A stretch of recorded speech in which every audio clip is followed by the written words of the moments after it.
আল্লাহ বললেন ইয়া আইয়ুহাল্লাযীনা আমানু লা ইয়াসখর কওমুম মিন কওমিন আসা আন ইয়াকুনু খায়রাম মিনহুম।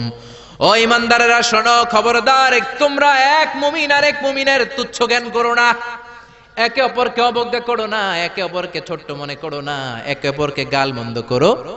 একজন আরেকজনকে তুচ্ছ করা যাবে না, অবজ্ঞা করা যাবে না, ছোট মনে করা যাবে না। ছোট করলেই কবিরা গুনাহ, জোরে কোন ঠিক কিনা? কেউ কাউরে অবজ্ঞা করবেন? কিন্তু আমাদের সমাজে এই নাক সিটকানি আছে না নাই? একজন কালো দেখতে কয় তুই কালুর ঘরের কালু, কয় না? আরেকজন মোটা কয় তুই মোটুর ঘরের মোটু, আরেকজন গায়ে গতরে একটু ছোট কয় তুই চিকনার ঘরের চিকনা। খেয়াল রাখবেন প্রিয় ভাইরা, কারো দেহের স্ট্রাকচার নিয়ে, গঠন নিয়ে আপনি তুচ্ছ করবেন না, কারণ এক একজনের এক এক গঠন আছে না নাই? কারো কান খরগোশের মতো খাড়া আছে না নাই? কারো নাকটা একটু বোসা আছে না নাই? এটা বানাইছে কে? নাকি ওই বেটা নিজেই বানাইছে? ওয়াল্লাযী ইউসাউবিরুকুম ফিল আরহামি কাইফা ইয়াশা লা ইলাহা ইল্লা হুয়াল আজিজুল হাকীম। খবরদার, তোমরা যখন মায়ের পেটে ছিলা তখনই তোমাদের চেহারার স্ট্রাকচার দিয়েছে কে? যেই লোকটা কালো হয়েছে নিজের ইচ্ছায় হয় নাই, ওরে কালো বানাইছে কে? যে সাদা হয়েছে নিজে সাদা হয় নাই, সাদা বানাইছে কে? আল্লাহ নিজেই স্ট্রাকচার দিয়েছেন। আমাদেরকে আমাদের চেহারা বানানোর অনুমতি আল্লাহ দেয়? আল্লাহ যদি বলতেন যাও যাও প্রত্যেকের চেহারা প্রত্যেকে বানায় নাও, আমরা প্রত্যেকে আমাদেরকে সুপারস্টার করে বানাতাম। যদি বলতো যাও নিজের চেহারার ডিজাইন নিজেই দাও, তাহলে প্রত্যেকে তো প্রত্যেককে ইউসুফ নবীর মতো সুন্দর করতাম। প্রত্যেক নারী প্রত্যেককে বিশ্ব সুন্দরী বানাতো, প্রত্যেক নারী প্রত্যেককে জুলাইখার মতো করে বানাতো, প্রত্যেক নারী নিজের চেহারাটাকে ঐশ্বরিয়া রায়, জান্নাতুন নাঈম এভরিল করে বানাতো, ঠিক কি না?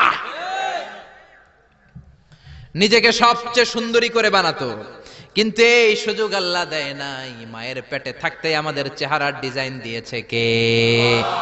এজন্য তোর নাক বসা, তুই কালুর ঘরের কালু, তুই চিকনার ঘরের চিকনা, এগুলো বলবেন? বলা যাবে? বলা যাবে?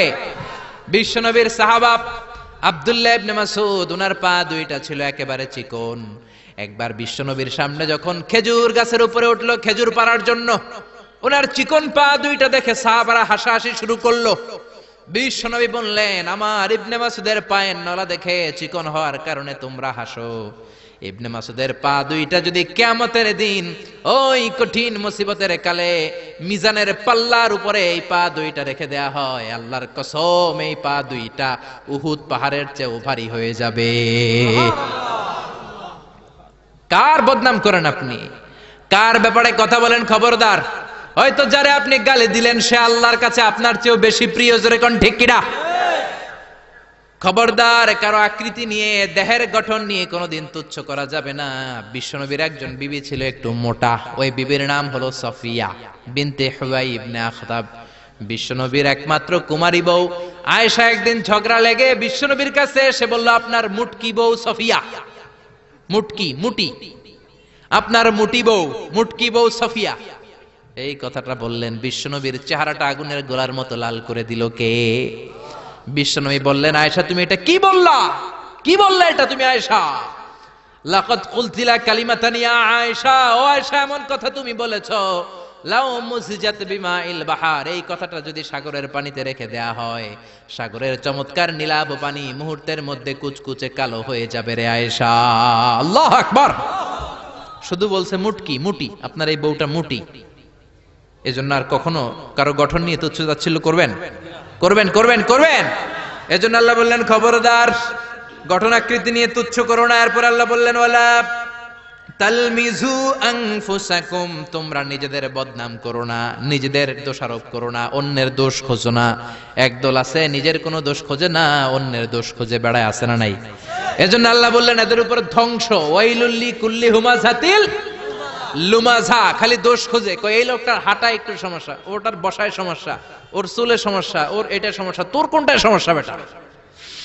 ওর এই সমস্যা, ওর এই সমস্যা, তোমার কোনটায় সমস্যা? এজন্য নিজের সমস্যা খুঁজবেন, অন্যের পিছে লাগবেন। মনে রাখবেন, আপনার স্রষ্টার দেয়া সবচেয়ে দামি বিষয় হলো সময়। স্রষ্টার দে আপনার জন্য সবচেয়ে দামি উপহার হলো আপনার সময়। আপনার এই সময়টা অন্যের দোষ খোঁজাখুঁজিতে লাগায়েন না, আপনার নিজের দোষ খোঁজেন, নিজেকে পরিবর্তন করেন, আপনার ক্যারিয়ারটাকে ব্রাইট করেন, আপনার জীবনটাকে সুন্দর করে দিবে কে? এরপর আল্লাহ বললেন ওয়ালা তানাবাজু বিল আলকাব, খবরদার মন্দ নামে কিংবা উপনামে কাউরে ডেকো না। কার কথা? যার যে নাম ওই নামে ডাকতে বলেছে কে?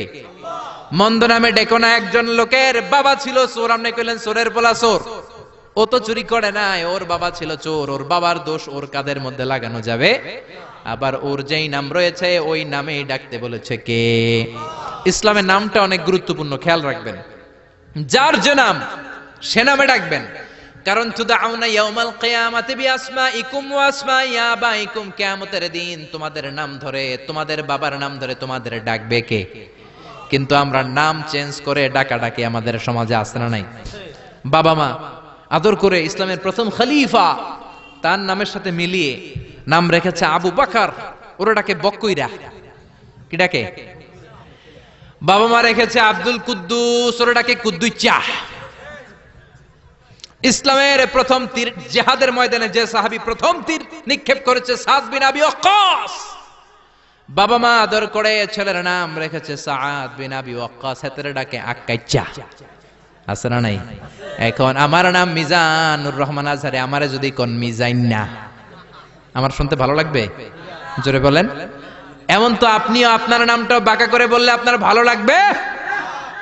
মনে রাখবেন, প্রত্যেকের নামটা প্রত্যেকের কাছে বড় যত্নের, প্রত্যেকের কাছে প্রত্যেকের নামটা বড় আদরের, প্রত্যেকের কাছে প্রত্যেকের নামটা বড় সোহাগের। এর নাম আব্দুল্লাহ, এর নাম কাউসার, এর নাম রহিম। আরে রহিম আব্দুল্লাহ কাউসার তো কত আছে, এটা মনেই হইতে পারে আপনার কাছে, কিন্তু যার নাম আব্দুল্লাহ তার কাছে আব্দুল্লাহ নামটা অনেক যত্নের। সে চায় আমাকে সবাই আমার এই নামে সুন্দর করে ডাকুক, কারণ এই নাম দিয়েই তো আমার পরিচয় বহন করা হয়। চিল্লা এখন ঠিক কিনা? এজন্য আল্লাহ বললেন খবরদার ওয়ালা তানাবাজু বিল আলকাব, মন্দ নামে ডেকো না, ডাকলে কবিরা গুনাহ আসরা নাই।